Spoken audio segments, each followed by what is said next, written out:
What is happening? Mr. Hilsman, great seeing you, brother. Excited to be here. Oh, man. We had a whole podcast before we actually recorded the podcast. Show before the show, man. That's awesome. I hadn't seen you, so I felt like I wanted to vomit all over you as trying to play catch up here. So it's good stuff, man. It's always a treat to have you in, and just being able to see it's really cool that I've been able to have the relationship with you, really early on in this adventure. Day one. Man, we're almost 8 years in. Yeah. And really remarkable to where you were to where you're at. And I know kind of jumping into the topic of things, right? Success follows clarity. And I think really being able to jump in, and a couple of the things that we were talking about prior to just getting, more and more clear, just because of, whatever your story was before, moving into another opportunity doesn't mean that's the story's already written, as you get to continue to kind of rewrite it. So I'm really excited for you to jump in, but I'll let you kind of, lead us into the jumping off point of where we want to really start unpacking.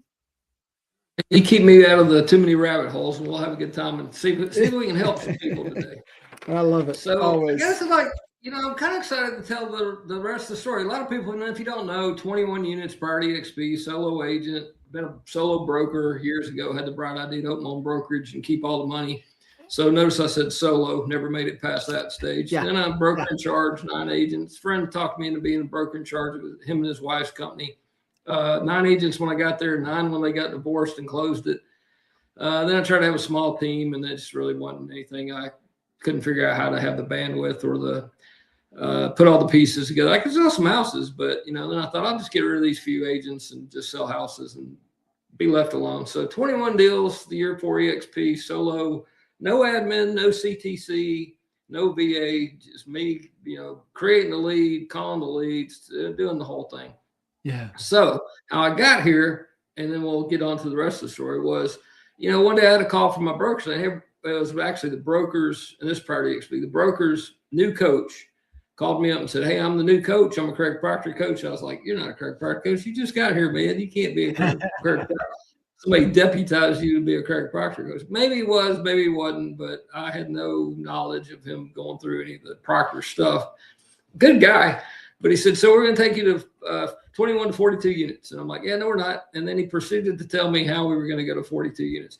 Now, stick with me on the story, because this is how I've learned how to recruit agents, right? And knowing the fundamentals of, after a few minutes, I said, look, I'm not doing 42 units. And he was kind of in shock. And in my head, I'm like, not coaching my kids baseball anymore, or at least being at the games. I'm not going to my daughter's cheerleading. I'm missing family dinners.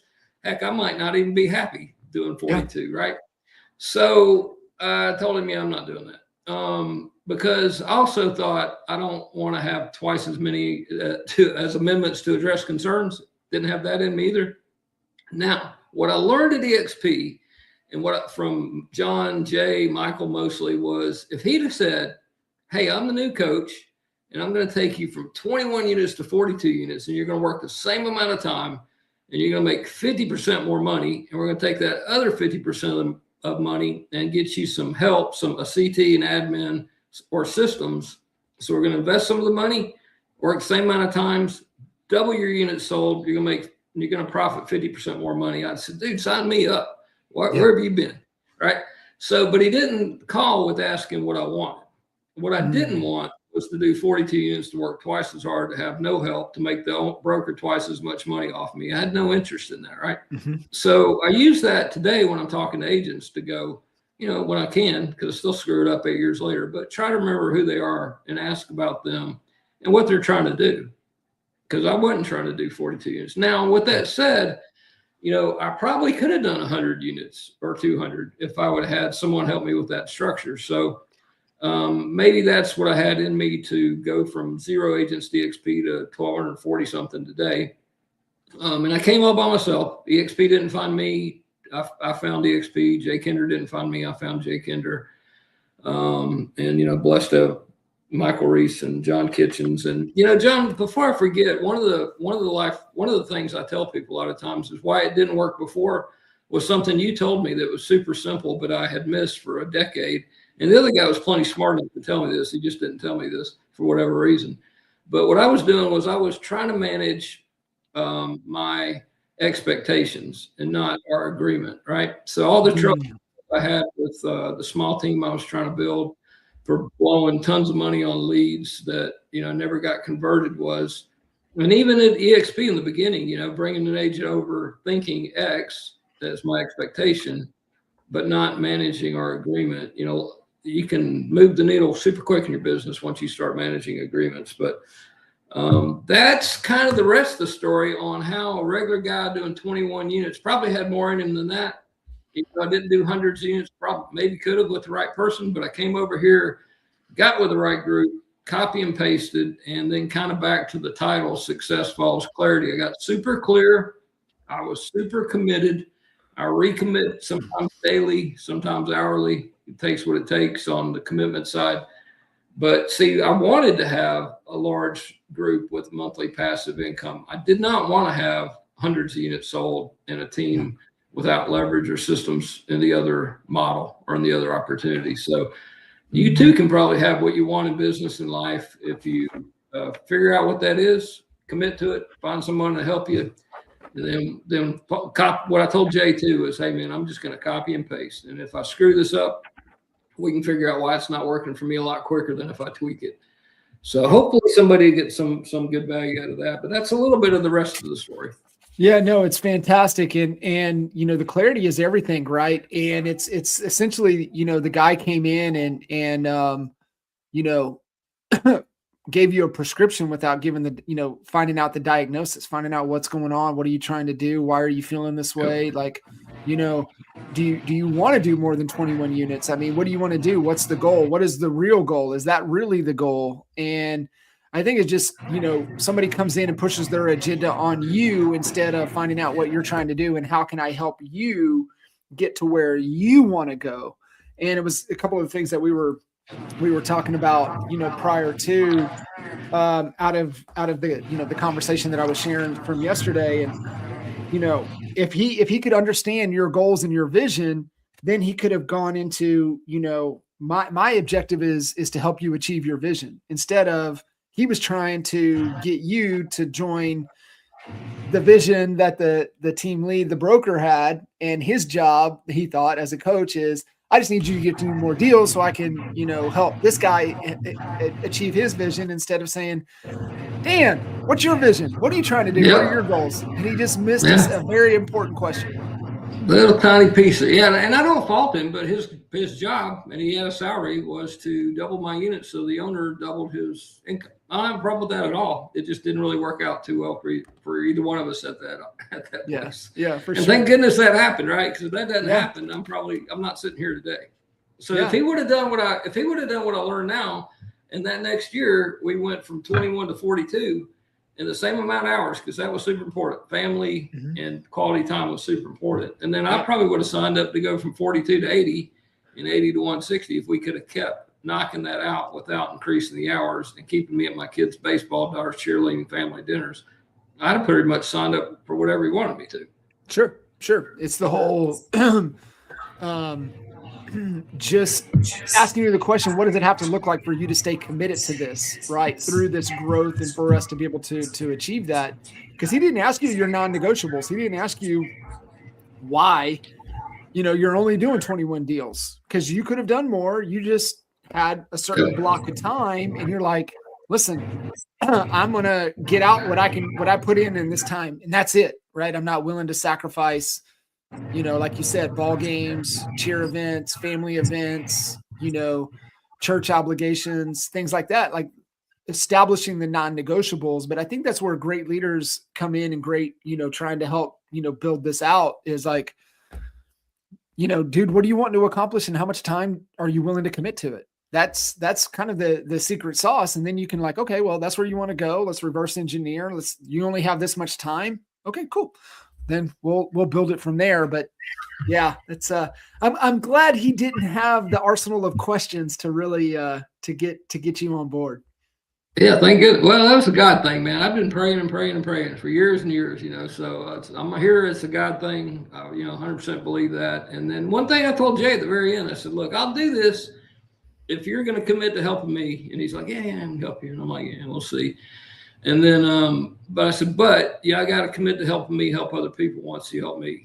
And he said, yeah, because that was super important to me because, I'd been at it a while and hadn't quite figured it out and figured somebody would help me figure it out. I really thought it was the last guy. And in fairness to him, he probably was the guy. He just wasn't the guy for me, or it just didn't work at that time for whatever reason.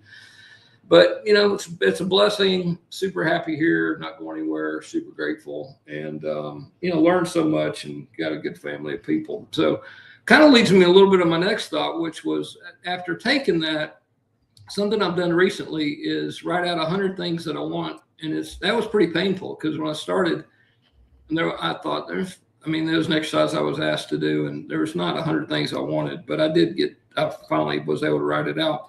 But it was also helpful. Then he said, all right, so also write 100 experiences. And then writing the experiences helped me to complete the things I wanted list.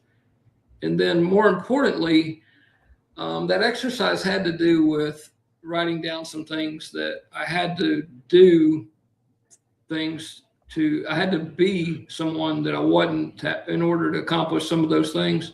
So without going super deep into it, I'll just give you a quick example, like oceanfront house. I have an oceanfront condo, but maybe an oceanfront house someday. The reason I say maybe is I still don't know if I want to put time, effort, and energy to have that in the maintenance. But let's just say that I decide to do that. I'm aware that in the future, if I went and knocked on that door today and I was there, or whoever's in that house, it could be me in 5 years and it could be somebody else. But whoever's in that house, if the owner opened the door, he or she would have some things today that I don't have. Mm-hmm. So then I had to write out the qualities that person would have, or that I would need to have that. Mm-hmm. So it's an interesting exercise that helped me get through the 100 things that I wanted, the 100 experiences I wanted. And then just as important, who I needed to be to have some of the things that I wanted, because I don't believe I can have those things and keep them if you're not that person. So, it's probably not a mystery to anyone that if someone did open a $15 million oceanfront house in Sea Pine, South Carolina, that person that's the owner, unless they inherited it, but, then it may come to losing it, they probably still have to be a certain type or level or have certain qualities to have that. And then to keep it. So I found that kind of fascinating. And that's a little bit of the path I've gone down lately, is I try to do things to become who I need to be more so than just to do it as a checklist item. No, that's fantastic. How long ago did you do this exercise? I did it probably 8 months ago, and then maybe 2 months ago, and then I just started tweaking it. And it's pretty exciting to go back and look and just see. Some of the things were as simple as take my dad to Doug's restaurant, right? Kind of this place in town. It's like the second one. We both thought it'd be nice. He likes the breakfast at the first one, and so not a real hard checklist item, right? Compared to a $15 million oceanfront house. Mm-hmm. Yeah, so I'm on my second 2.5 revisions of it. And when I first started, though, they said, you're going to stop at 17 or 23, but you got to keep going. So it's a really good exercise, and it's pretty easy to do once you commit to doing it. Kind of the theme mm-hmm. today, right? Made a decision, I committed, I recommitted, I completed it, and then the experiences was something new. Because I thought I'm not really a super materialistic kind of guy, and I really pretty much an introvert, and don't have, I don't really want 3 supercars, and I don't want a lot of stuff, because I kind of like the quality of life and low maintenance type of life. But the experiences got me kind of excited. Yeah. I thought, well, there's things that I would rather experience, maybe more so than things I'd like to have.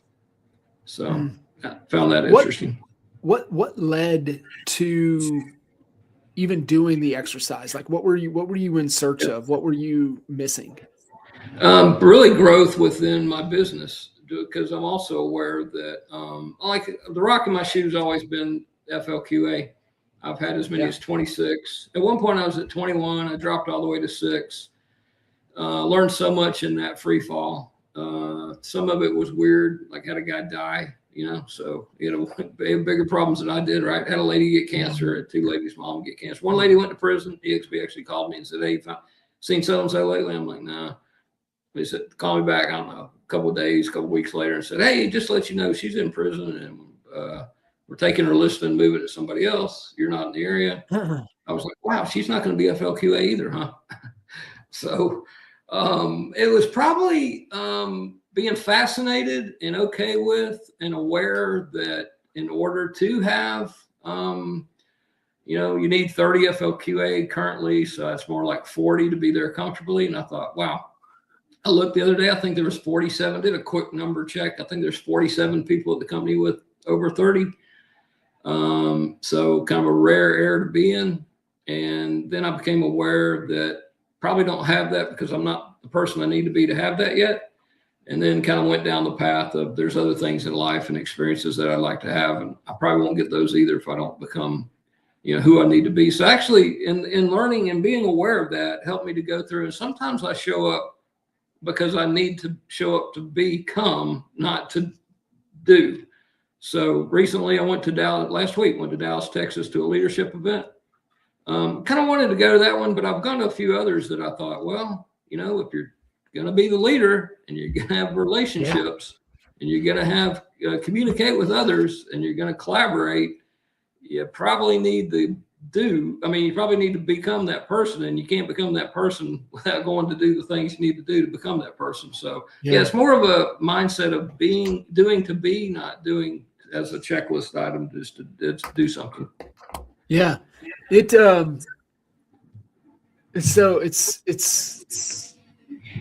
really is so good. I was actually listening to I don't know. Have you ever met Nick Nanton? Did you ever meet Nick? Do you know who Nick is? So Nick goes way back with us, back into the early EGS days, and he was actually one of the guys that we got connected and hooked up with. And Nick, he recently retired, shut that business down, full force into what he's doing. He's more on the storytelling, songwriting, documentary side of things. Nick's fascinating. I always joke he's the most connected person that I know, right? Like you play the game, right? You got one phone call. Who you calling? I'm calling Nick because Nick, I can tell him the situation and he knows enough people that he can coordinate everything else just from his phone. But I'm in a text accountability group with Nick, and we did a lot of the best-selling author books, to where, you do a collaboration in the books and being able to promote those, just doing types of Times Square events and just all kinds of things that we've done with Nick. And he gave a recommendation in the accountability group. Somebody had a long training day and they were just asking recommendations for books and podcasts and things like that. And he's like, if you guys haven't listened to the Robert Rodriguez podcast when he was on Joe Rogan last year, go listen to it. It's worth finding. It's worth listening to. And came out in April of 25. And I'm like, how did I miss this? Robert Rodriguez, changed movies, love his movies. I never really have listened to him. That's probably why I skated over it and why I never listened to him, but I went back and listened to it.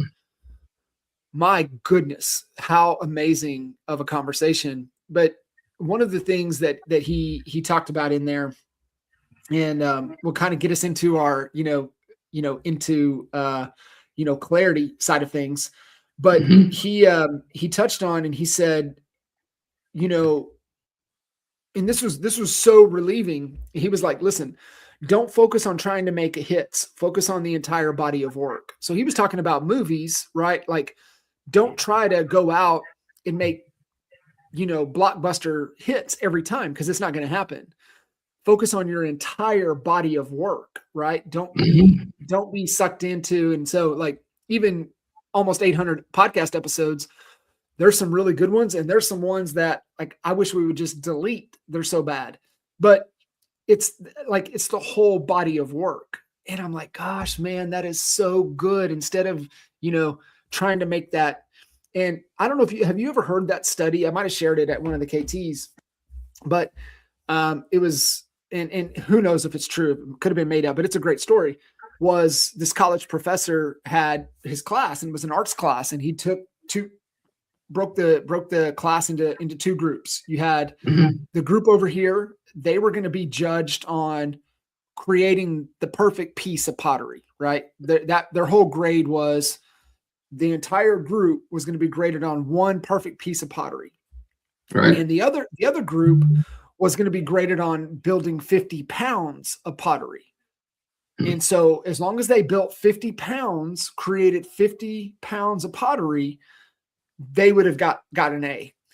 And at the end of kind of this assignment, the group that had to make one perfect piece of pottery, they couldn't do it. They could not make the perfect piece of pottery. But the group over here that was just trying to put out 50 pounds of pottery, they did create the perfect piece of pottery. And kind of the lesson is that when you're focused on making something perfect, it'll never happen. But when you're focused on just creating, that perfect piece will come from it. So it was just like listening to that story, and then knowing of the school story of the pottery. I was like, oh my gosh, that's the same thing, right? They're saying the same thing. And what he said, and it's everything that you said since we started this, you get to decide who you want to, or who you have to, or who you must become in order for these experiences and these wants to be true. And this was what Robert followed up. This is what he told Joe. He said, give yourself the label you want to be. That's powerful.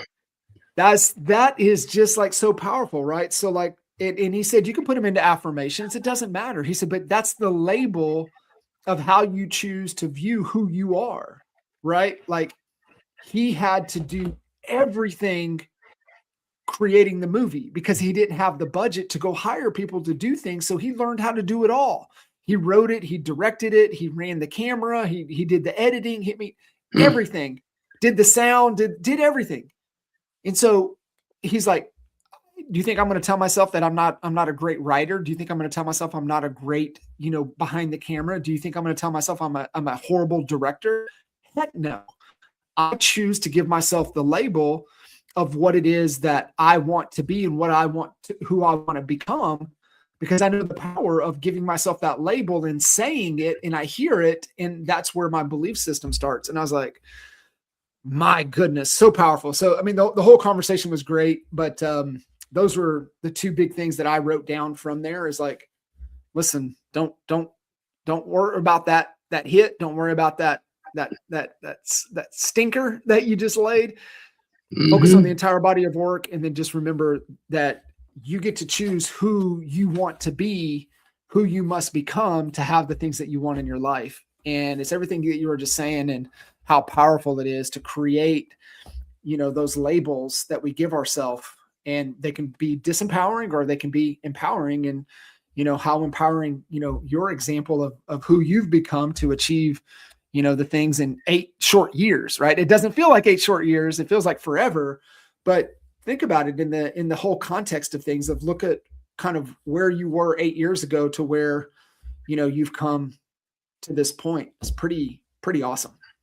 I like the body of work comment because it is like, the growth came in my struggles, not in my having the wins. Like when I hit the triple, I don't really get a lot of growth, but it was, getting the double play against me was, stuff like that. It was baseball analogy was where a lot of the growth came in. And then, you get to see what you're made of and who you are when you have a pretty good free fall in business. And, a lot of the pieces still were there, but some of the FLQA component was, luckily the rest of it was pretty much intact. But and then, a little bit of life lesson and weird stuff. Like I didn't factor in life to others in counting FLQA. So it's been a lot, but it's been a growth experience, and all the growth though came in the have my ass handed to me, not in the wins.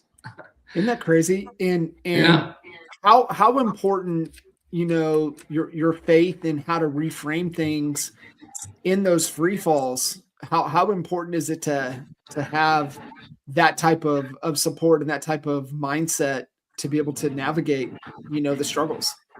Yeah, it was, faith was, a big piece of that. And then, I at the time I had a coach and I would tell him, hey man, it's going to make I'm at like 12. And he's like, I'll say, hey, it's going to make a great comeback story. And then like, I thought 12 was the bottom, and then I was at 9, and that meant I lost another level. And then he's like, I'm like, man, it's going to be a great comeback story. And then I was at 6 and told him the same thing. It's a really good comeback story. And he's like, hey, you got to quit saying that, because, we got to like turn the ship around. But that's all I had was, hey, this is, I had basically 2 choices: to be in the mindset of this can be fine. I'll get it turned around. It's going to be a great comeback story. It's going to be helpful to me. It's going to be helpful to others. Or, and I only mean this partially kidding, I was going to go home and lay it down in fetal state beside my bed and start crying. And the wife comes home and goes, what in the heck's, I mean, it was almost to that point. Right. But, I'm grateful for it. Like, I'm grateful for the stuff that happened prior to EXP to get me here. And then it's the journey, you've heard that before. It's not the destination, it's the journey, and getting there and try to enjoy it along the way and have a little humility and a little humor with it. But, I was at 14 FLQAs, 7 different times. And that's a big number. And I mean like 15, 16, 14, 14, 17, 14. And so, God's got a little humor there. So I'm like, but on a serious note with that, I was like, okay, I am painfully aware that there's something that I need to learn or have or become to stop being at 14. So that too was a decision to commit to something, to figuring that out, and then doing the work to get there. So I don't know. It's been a joy. It's a blessing. I tell others that. I feel it's a little bit of an obligation, to take a blessing and then turn around and try to help others with that blessing. But yeah, I'll tell you something pretty cool about writing the exercise down. The guy that I visited that would be me in the future at that house, because actually mentally, it's not really remote viewing, but it kind of touches on that if you know a little bit about that. It's not remote viewing, but it's the same concept. I went into the future and knocked on the door, and the guy that came to the door is in really good shape, and he had a slim stomach, and he was a little bit tanned, but he was in really good shape, right? So in that, I found myself watching YouTube videos on how to reduce visceral fat, and we were getting down the rabbit hole I talked about, but maybe there's some value here too, right? So, I wouldn't like go pay, and I'm not a very heavy guy around the stomach, but, I didn't want to be that guy. That looked pretty good, but had a bit of a pot belly. But so then I thought, the way for me to fix that wasn't through dieting. It became watching those YouTube videos. And then it was really a matter of learning that you can take your body into autophagy, and autophagy comes after a certain amount of time of not eating. It's usually around 12 hours, maybe 16. So then it was an exercise of shortening my eating windows for lack of putting it in a more colorful way. Basically, you're having your body reduce some of your fat around your midsection by not eating, and then your body takes care of that, as opposed to getting lipo, which I wasn't going to do or anything like that. So I did find it interesting that I wasn't aware. I was aware of what I was doing, but then when I was going back through the exercise, and I realized that guy in that house that opens the door is slim and in good shape. And so then I became real aware of what we're really doing. And in this conversation, or any conversation you have, a lot of the work we get done is because of our subconscious mind directing us to do that. We get very little done in the conscience.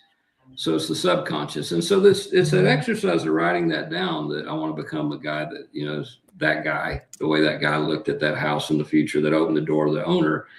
If I'm going to have what he has, then I need to be that. But then I found it really fascinating that then my subconscious mind, without me being aware, I was like on YouTube looking for videos to how to reduce visceral fat. And then, to rewrite the exercise going, wow, I'm becoming physically that guy anyway. Right. Yeah. So that wouldn't have happened if I didn't write the exercise. I wouldn't have been on YouTube if my subconscious, because I didn't think, hey, you know what I'll do today is I'm going to sit down and go to YouTube and start looking at ways to reduce visceral fat through managing a fasting window period, right?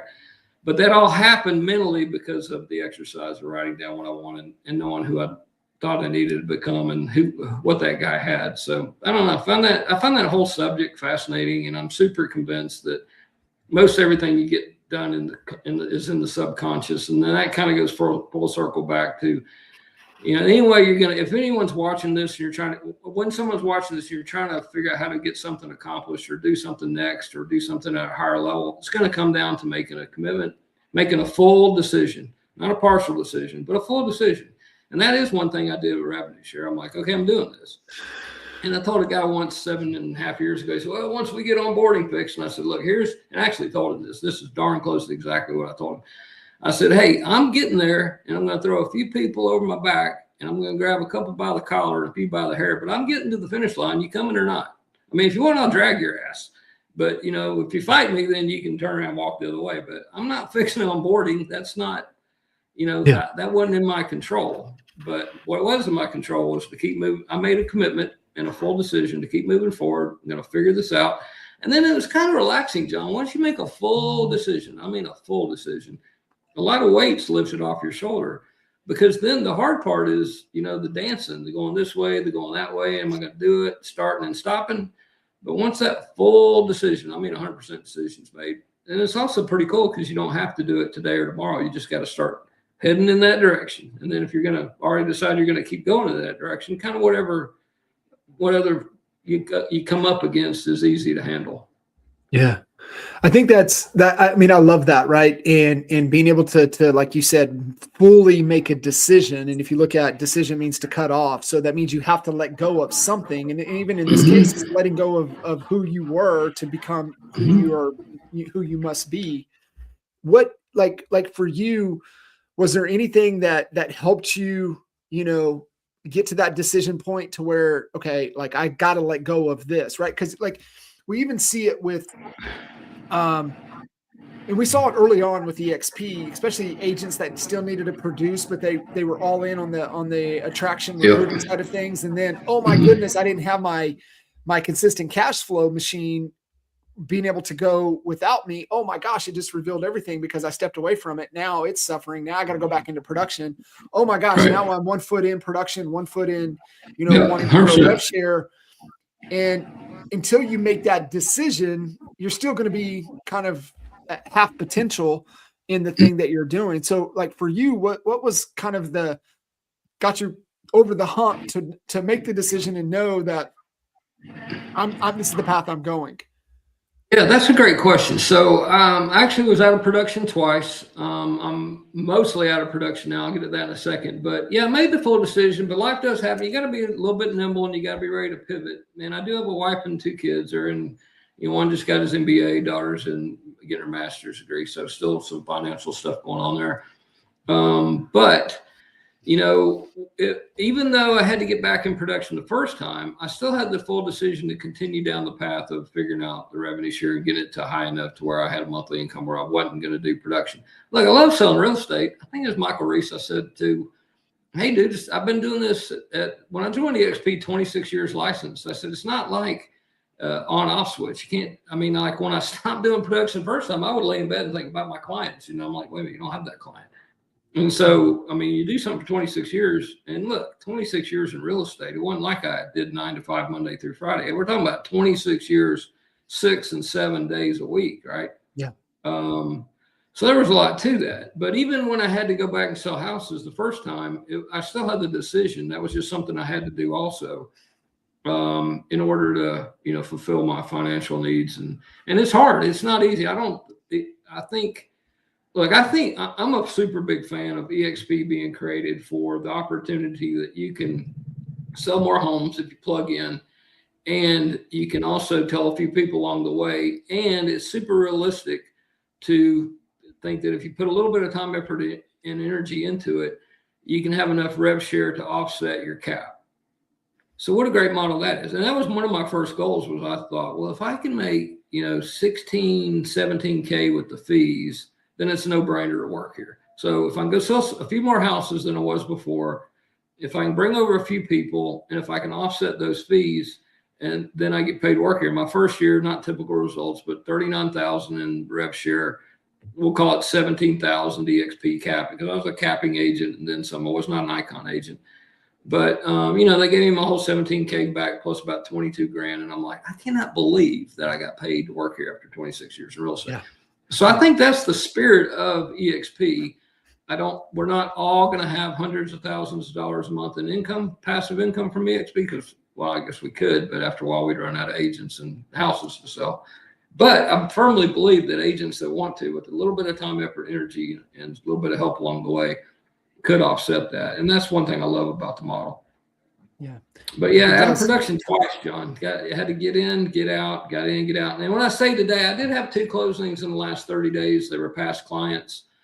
But I do have my pulse now on not totally, like the first time I thought, I'm out of production, right? And then that was a mistake. I could be out of production, but still have my finger on the pulse. And like when I still have leads that come in through, Braden setting up a funnel years ago that I haven't paid ad spend on. And so just 2 weeks ago, I referred a lead out. And so, hey, give me a referral fee. But I'm not opening it. The 2 that I closed were totally referred out, 50-50. I didn't open doors or put signs in yards. One was a friend's son, so I met with him, and I did go open, I think, 1 or 2 doors.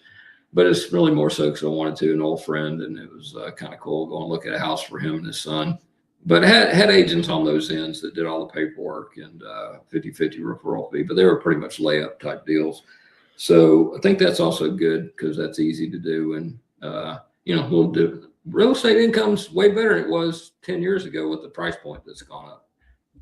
So I love it. And, so getting to that point, making that decision, obviously to me, the, decision,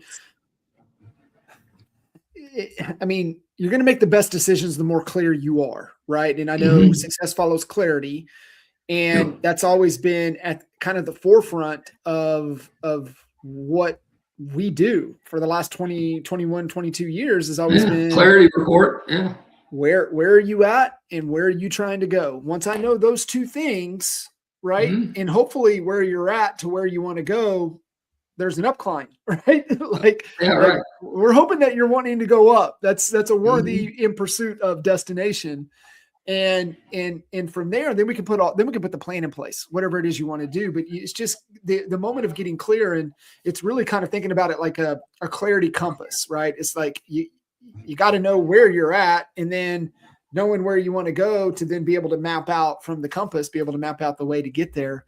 The path that you want to take. You want to take the long scenic route, or do you want to take the accelerated route? Do you want to which route do you want to take to get there? Will determine, kind of the plan that we're able to put in place. And it was funny what you were saying, right? Because when it comes to vision, you have to visualize, you have to see it in order for it to be true. And as you were talking about kind of your experience in seeing the things, reminded me of the gentleman, the story I was telling you about from that pastor. And in that sermon in the session to the men's group that he shared with me, he talks about him and his wife starting out. He'd been a pastor for 20 something years at that time. So that was 20 years ago. So I've been a pastor there for over 40 years. But he said, listen, he said, we were living in assisted living through the church. We were paying $87 a month in rent, and we were on a fixed budget for food, $10 a week, him and his wife. And he's like, that don't really get you much. So we bumped up to $15 a week. And, wow. And he said, we didn't have any money for entertainment. So we didn't have any money to go to the movies. So we went window shopping, and we went by the Mercedes dealership, and there was this red Mercedes SL convertible. And my wife is like, why are we here? And he joked that we don't have no money to go to the movies, so we got to do something. So why not come here? And he had her sit in the car, So in his mind, the only thing that he wanted to do was to be able to put his wife in the red Mercedes convertible. So that became the vision of what he wanted to do for her, but he had to go see it. He had to put her in it. He had to touch it, had to feel it. I'm like, oh my gosh, that's so powerful. And then they were in a home, growing family, way more bedrooms than bathrooms. Needed to figure that out. So after church on Sundays, after they would have kind of a Sunday dinner, they would go out and they would go to open houses, and they would go into the neighborhoods and, preview the houses. And it's the same thing, right? Ed Milet's story. He walked the beat that up above that he wanted to own one of those homes. For how many years did he run and walk that beach looking at those homes? And to me, that's you have to anchor that in. You have to smell it. You have to taste it. You have to touch it. You have to feel it to know if that's something that you want to pursue, if that's something you want to have. And so my mind was kind of going through all those things as you were talking to be able to get to that level of clarity. So this exercise, you have that clarity, but you're figuring it out. You got a heck of a turnaround story. This was just 8 months ago. And I know how long you've been trying to solve the riddle. Years you've been trying to solve the riddle of FLA. Yeah, still really. I mean, I make a lot of progress, but I'm still in the rock is still in the shoe. It might be a little smaller, or maybe broken half, but it's still in there. So it's still there. It's still there, kicking around a little bit. So what other had helped you? I mean, this exercise is so powerful, but what else has kind of helped you to kind of navigate through this success path that you're on and unlocking different levels of clarity as you continue to go? Yeah, that's another great question. So part of that has to do with, all the clarity, knowing what I'm trying to do, and just call it what it is, recruiting agents, right? On the revenue share side. There's a lot more I do to life and business, but on just that piece of it. So, I need to become a really good recruiter. And a lot of that comes in asking questions. One of the final questions that I have, though, when we're trying to figure out where they're at and where they're going, a question that I learned not too long ago is, and what are you willing to give up to get that? So, if they can tell me I'm here and I want to go there, but that question's pretty powerful because, that answer is super telling, right? I'll do whatever it takes, right? Or, I don't know, I'll work Saturday for 1 hour. So that was super important. Just that one other question. The answers are in the questions. And pain and pleasure. I try to remember my story. I was never leaving my last broker. I was on a 94% split. He's one of Craig Proctor's right-hand guys. First guy in Georgia to sell $1 billion in real estate. I'm grateful for him. I'll tell the story. I'm grateful I was there. I'm grateful that I'm not. But I would tell people that I was never leaving. I didn't get a lot of calls. I got some. I'm never leaving. You can't, I'm at 94%. You can't really, there's nothing between 94 and not really 100. I mean, we have 100% brokerages in Georgia, but there's, transaction fee. It's not really 100, right? So try to remember that. And then I remember, it's a lot of the simple things I learned, like some of the stuff from Gene Frederick in Key West when we were there, John, is like, ask them what they want, what they're trying to do. But it really boils down to pain and pleasure. One thing I told Jay mentioned to Jay not too long ago was, hey, a big deal on talking to these agents that look at a webinar or they look at an offer. The big difference is the agents that will move forward generally are trying to figure something out and want information. It's pretty difficult to recruit someone to get them to watch a webinar or to look over some information if they're not really interested. I can probably talk you into watching the webinar, but you don't really watch the webinar. You don't watch the webinar like I watched the webinar when I had pain at my last brokerage that I was never leaving. The things happened that I was like, I cannot believe that I'm leaving this place. Right. So I had pain. I didn't think I was ever leaving. Then I saw the XP model. I saw a lot of pleasure, but pain and pleasure is what gets people to move. And then no one asks better questions and then try to listen. And, then if you can actually really care, that can go a long way too. And there's pieces of it, the pieces that I struggle with, like real quick, onboarding was kind of a nightmare because people would ask me random basic questions in the beginning years ago. And I'd like, dude, Michael Reese and Jay Kenner are my sponsors. You think I called them up and asked them where my SkySlope login is? Go figure it out. I figured it out. It's not super difficult, right? Yeah. I mean, then they said, well, I'm like, look, if you can read and open an email, you can probably actually get on board at eXp Realty. Yeah, yourself. Yeah. But, you know, if you didn't know better, and look, onboarding is a blessing, and the onboarding that I use now is a big deal. So I'm not minimizing that at all. But, you know, I really only say that to say I had to mentally overcome and have a little bit more compassion in that area. And then also one big thing that was super helpful to me on that was, hey, sure, they could open the email and read it themselves, but how nice would it be if they had someone hold their hand and walk them through it? That would be a nice thing to do for them, right? So once I consciously became aware that'd be a nice thing to do for them, man, that's kind of all in on it. So just little tiny things like that. You put a whole bunch of little things together and add them up, and you can go a long way. Yeah, it is. It's so good. As you've been navigating through this journey yourself, you've got some great leaders underneath you that you've been able to attract. And, you know, how have you, you know, focusing on, you know, trying to get the rock out of your shoe, but also, you know, continuing to push to be more and more clear. How are you translating that as you're leading, you know, the organization that you've built? How does that cascade down to your other leaders?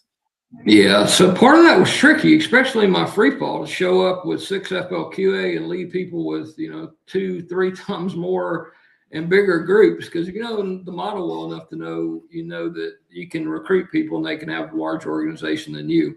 So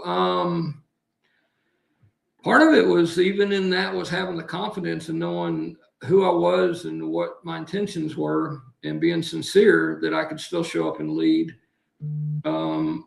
I decided when I got here that I did not have a lot of leadership experience, but to have what I wanted to have. Even back then, before I knew some of the stuff mentally that I know and some of the exercises, even back then I was aware that I needed to step that part of my game up, because I didn't have that. So I knew that, you know, so started listening to John Maxwell and things like that helped a lot. A lot of it just has to do with sincerity and sometimes enthusiasm a little bit, but you know, you don't have to have all the answers or know exactly how to lead them in certain situations. If you just truly care, then seek out to try to figure out how to help them with that. So, you know, another thing that I learned from Kinder at CEO to agent CEO two ago, and he didn't say this exactly, but he was on stage talking about his team and then how he would help them to figure about 80% of it out.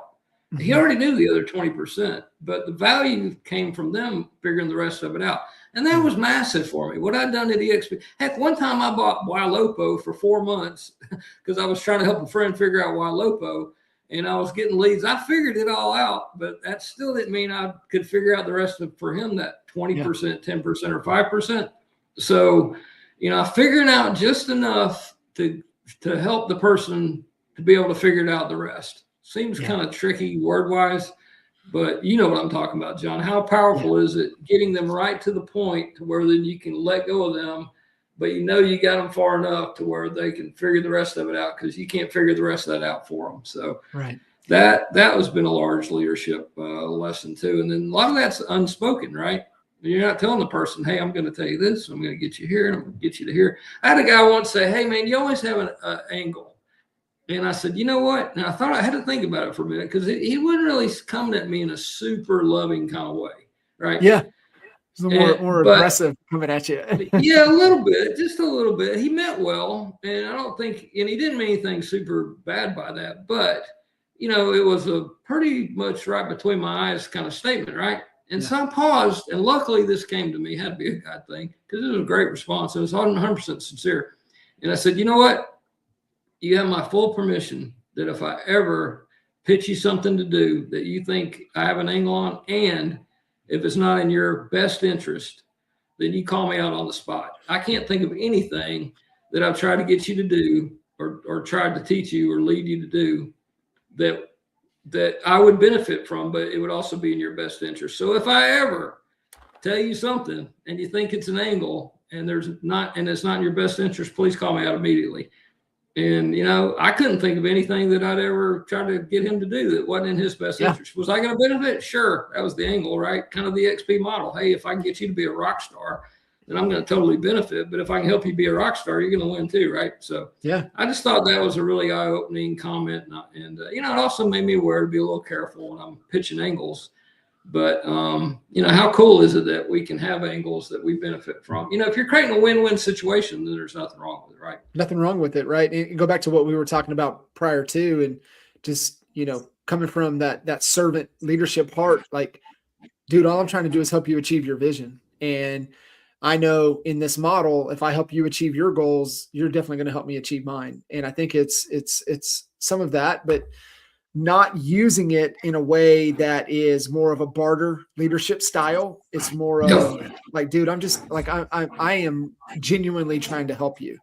And the byproduct is, if I help you, then obviously you help me, but that's not why I'm doing it. I'm doing it because I genuinely want to align and work with people that really see value in the opportunity. And I believe I can at least guide you down the path.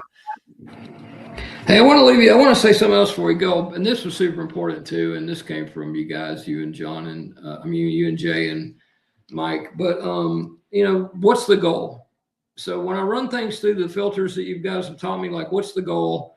Why is that the goal? How many ways to accomplish the goal? And is this really the best way? But when I run things through that, I mean, I use that in decision making all the time. It sounds super basic, but not too long ago, it was somewhat of a challenging thing going on in leadership and with the group. And then, you know, I was thinking I could do this, I could do that.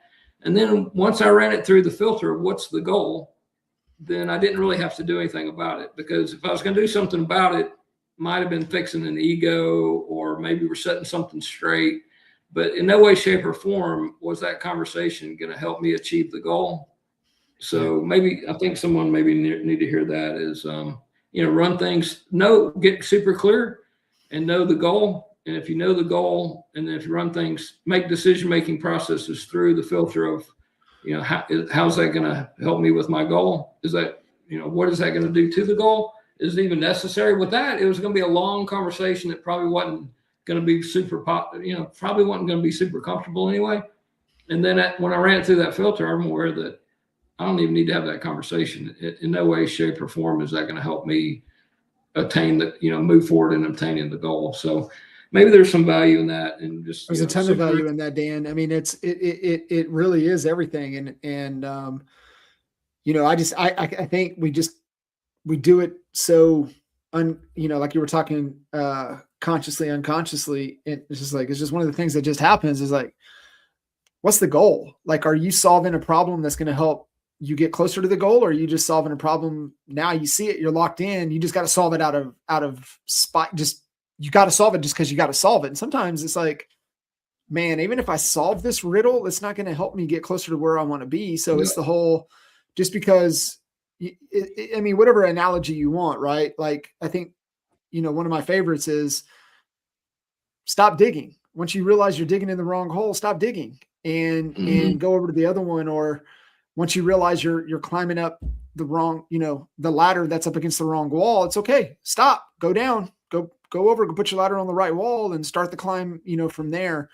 It really is. I mean, it just, that level right there clicks into the whole clarity conversation is one, knowing what you want, knowing what you want to experience, knowing where you want to go, but being genuinely honest and authentic with yourself, right? All progress begins with telling the truth. Where are you at? Like, genuinely, where are you at? And all the good, the bad, the ugly, everything. And I think once you can come to grips with that and knowing where you want to go, that just accelerates the process so much faster. And because we're going to stop off, we're going to make, exits, but how do we get right back on the right path fast instead of just, pulling off the road and taking a breather? Sometimes we just hang out there too long and we don't get back on the path, or we miss the exit and we get off on the side roads, and gosh knows how long we get derailed and get lost before we find our way back to the other path. So that's super important. But Dan, fantastic as always. As we're wrapping up here, you're coming close. You're almost 8 years playing this game, and so you have that free pass to go back to your eight year ago self, knowing what you know now, what advice would you give to yourself 8 years ago that, obviously you have to go through what you had to go through to get to where you're at. However, if you could give some advice to, yourself 8 years ago, starting this journey, what would that advice be? Probably if I had a little bit more clarity on my avatar of who I was trying to help, instead of just help everyone. I had the same problem in real estate once. I was mostly a buyer's agent. I did listings at toward the end, because after a while my clients would, not all of them, but they call me up and have a house to sell. But, one of the mistakes I made in my traditional real estate business many, many years ago was I'd look at my database and treat them all the same. And it was super helpful for this guy to say, hey, who's next? And I was like, what do you mean? He goes, well, somebody's next, unless, you're going to sell another house. And I'm like, yeah. He goes, well, who's next? And I'm like, huh. And then he goes, yeah, so the top three, like who the top three that are next. So I think the same thing. One thing, thank God for me, agent attention and recruiting, attraction is super similar to working with buyers and sellers is, on that list, somebody's next. And then, probably shouldn't sell the person. Like, if I'm going to go out and sell a home, probably don't want to sell a $180,000 home if I can sell an $800,000 home. And it's a little bit the same with agents. You got to be careful. And I don't play God and I don't have a crystal ball, but getting clear on generally who my avatar is, and then being open to still work with others. Michael Reese one time said, he said, hey, who next year's rookie of the year is, right? And I was like, no one knows. But I understood what he was saying was be careful, because like somebody doesn't have a license yet and they're going to sell a whole bunch of houses next year.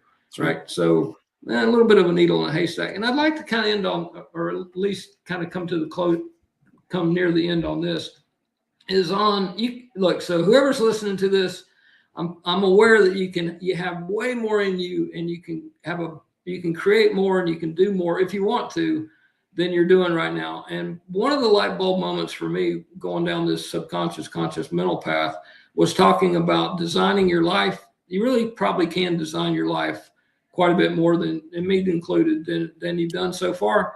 And how I became aware that I really believed that was laying on my couch, watching a baseball game, and then listening to a training on designing my life.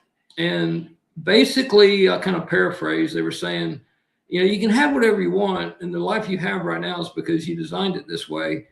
And then, for example, I looked past the TV and the fireplace and the bookcase and the pictures and the books and all that. And I thought, my wife and I designed that. It could have looked totally different, right? Yeah. And then, it could be a different house even. It could be a different TV, all of this I designed. So if I truly designed all of this, I could have designed something else. And in the future, I could design something else. So why not start today with designing and trying to move in the direction of having the life and being the person you want to be, to have what you want to have. And that's probably way more in your control than you think. Yeah, that's so good. So good. Dan, always just really insightful, really impactful, and knowing the journey you've been on and the constant riddle. I think that's another success clue, is that you never let up on the constraint. You never let up. You never just like took your shoe off and dumped that rock out and put a different one in. And like, you knew what that pebble was, and you're just in constant pursuit of being able to remove that impediment, right? Remove that pebble, remove that constraint, whatever, however your head helps, identify what the main thing is. And you haven't let up on it. And I know you won't let up on it until it's no longer an issue. And then there'll be another rock in your shoe, and you'll go solve that with the same tenacity that you've been all over this one. I appreciate that. Hey, I couldn't have done it without you, John Kissens. You're a big piece of you're a big tool of my tool belt. So I really appreciate you. Well, I appreciate that. I really appreciate that. Well, brother, I can't thank you enough. And it's just exciting and remarkable for what you've been able to do. And just a pillar of consistency, of being disciplined to the process. You show up. On the first of the month, you're the only one that has posted. How many months in a row have we had that that post? Dude, that's 7+ years on the first day of the month. Honey Badger Nation, go scroll all the way. Not the 31st, not the 2nd, day 1. Yeah. Hadn't happened on Christmas yet, but when it does, I'll still. I asked Curtis Johnson about a year ago. I said, aren't I done? It's kind of, it's run its course, right? He's like, no, man. He goes, at this point, you do it for others. You're not doing it for yourself. And I said, when do I stop doing it? He goes, you don't. I was like, thanks, Curtis.